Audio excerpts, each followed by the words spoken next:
Hey everyone, this is Rod. Hope you're doing well out there. Hey, so just a little confused about this Ohio shooting situation, and so I just had some questions that I'm just gonna present to you. Get your thoughts on it, and I'm not gonna make accusations. I'm just gonna give you my point of view and ask the questions.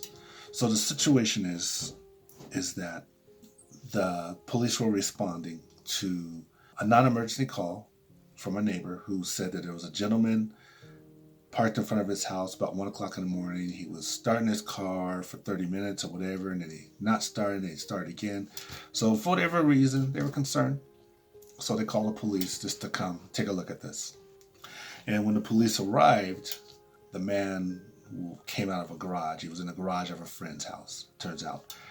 And when he approached the police officers, he had a cell phone, he had his hand in his pocket, and for whatever reason the police officer, I guess he felt threatened, I'm not sure, pulled out his gun, shot the guy, and then the guy eventually died. So that's the story. And then of course, people want to put race into this situation, and I think just for this video I'm going to take the race card out of it. Let's just take that out of it, and let's just say like it's a police officer and it's a citizen, and that's what we're going to discuss today. And sometimes this does happen. You'll see police officers get into situations, and unfortunately an innocent bystander will be killed, and that's very unfortunate, and that appears to be the case in this situation. Not that it is an excuse, because we can't excuse it. We have to get better at it. But that's the question, that we have. And one of my questions is, like, why did the officer feel the need to shoot this person? That's one of my questions. I understand, like, why the officer may have felt the need to pull out his gun. I understand that. For example, it's 1 o'clock at night. It's dark. Someone's in the garage. Maybe they wasn't expecting that. I don't know. And the guy is walking towards them from this garage. That could be spooky. Now keep in mind, I'm just a citizen. I'm not a police officer. I'm just trying to understand it. So that could be spooky. In that case, I could probably see a police officer pulling out his revolver. I'm not saying pointing at the person, but at least pulling it out. Because maybe the officer was spooked. I can even get an officer being spooked. Officers are human beings. I can get them being spooked that somebody came out of a garage. And I don't know if the garage was dark or lit. I'm not sure. But I can get a police officer being spooked, like jumping a little bit. But at the same time, professionalism comes into play. And maybe I can see the police officer pulling out his gun. Not necessarily pointing at the person, but pulling it out and having it off to the side and asking the person to, just to stay put, tell me who you are, what's the situation. I can see that. And at the same time, when police officers do that, it sends a message to the person that's in front of them that this is serious, so you might not want to move. You might want to just take it easy because I'm spooked right now. I don't know what's going on here. And also, this person had his hand in his pocket, so if the police officer suspected a weapon because it was spooked, it also sends a message to this person that don't move, don't take a weapon out if you have one, because you're going to lose. Or it gives the police officer leverage.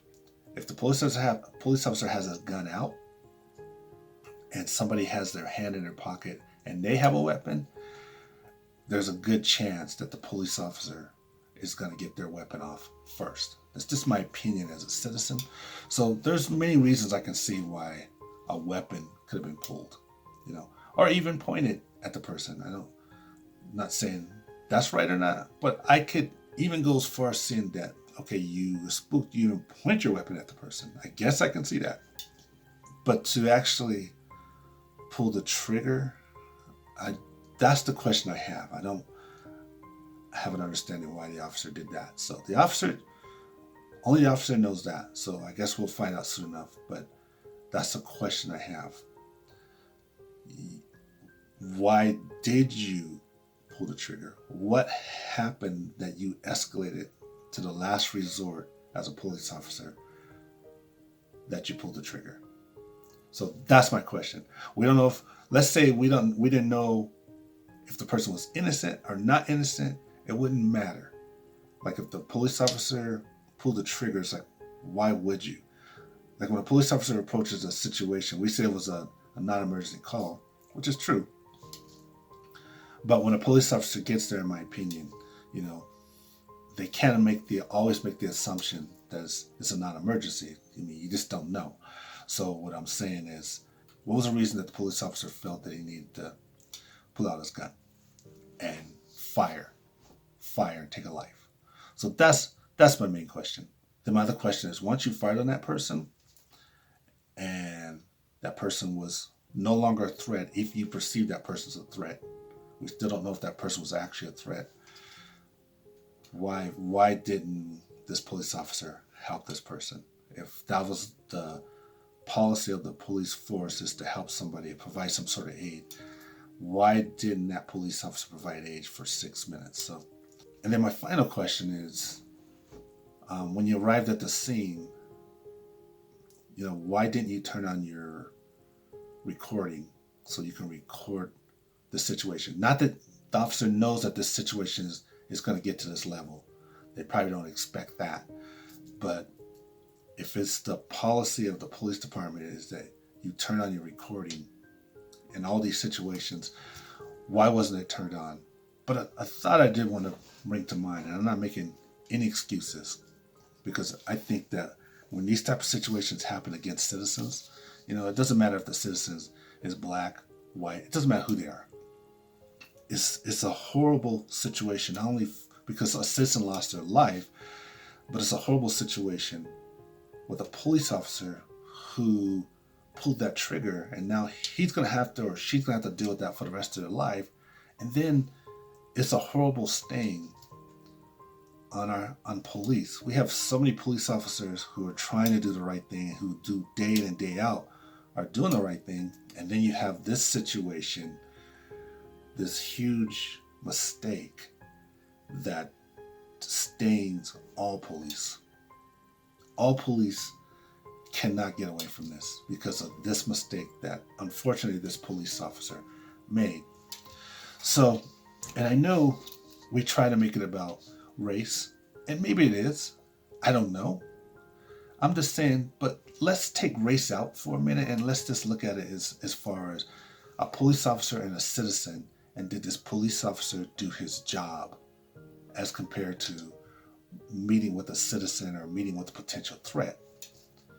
And the answer is no, he didn't do his job. It doesn't matter what culture the police is or what culture this human being, this person shot. It doesn't matter. The point is, the police officer didn't do his job. He unnecessarily took a life. But then I asked myself a question too. Before I wrap up this video, I asked myself a question. What would make a police officer get to the point where he skips so many steps? Like, he doesn't do the recording. He doesn't just pull out his gun as a threat to let this person know what's going on, but he goes straight to the shot, where he kills this person. Intentionally, unintentionally, who knows? But he goes straight to that. And then he doesn't try to revive this person afterwards. A lot of steps skipped here. What makes a police officer get to that point? We try to simplify it and we say, maybe he's just a bad cop, or maybe it's about race. And it could be those things. I don't know. But this one thing I'm just thinking about is that, a lot of us who are working our jobs or live in the society that we live in right now with the COVID period, it's a very stressful period. And we are stressed out to the max. We're burnt out to the max on some of our jobs. We're not functioning at the level that we need to be because we're so burnt out, we're so stressed out. And we know that the life and job of a police officer is extremely, extremely stressful. They see things that us regular citizens don't see on a daily basis. So that's stressful, on top of the COVID, on top of the new public opinion of police and the stress of that. it's got to be overwhelming. And then plus burnout within police department. It's just got to be overwhelming. And I would imagine that police are just like all of us in our jobs, where when you're burnt out or when you're stressed to the max, you're not thinking clearly and you start skipping steps like this police officer did. He didn't hit the recording. This guy comes out of the garage, spooked him maybe, and instead of taking the steps to neutralize it, he overdid it, and unfortunately he fired his weapon. And then afterwards, he didn't provide aid. And it may not have been he didn't provide aid because he's just a brutal guy. Maybe he was just overwhelmed by the situation and he's not thinking clearly. Who knows? Who knows? That's not for us to decide. That's for the police department to decide, or the investigation to decide. But I wonder if it has some of that in there. And I'm not making excuses for what happened, because what happened was horrible. But I'm just saying that as we move forward and we're trying to reform, maybe this is something that we need to look at as far as how the police are in their departments, so that they're not carrying that stress, so they're not overwhelmed, so that when they have these situations, they don't overreact. That's just a thought I have. Thanks for listening. Peace and hope, everyone.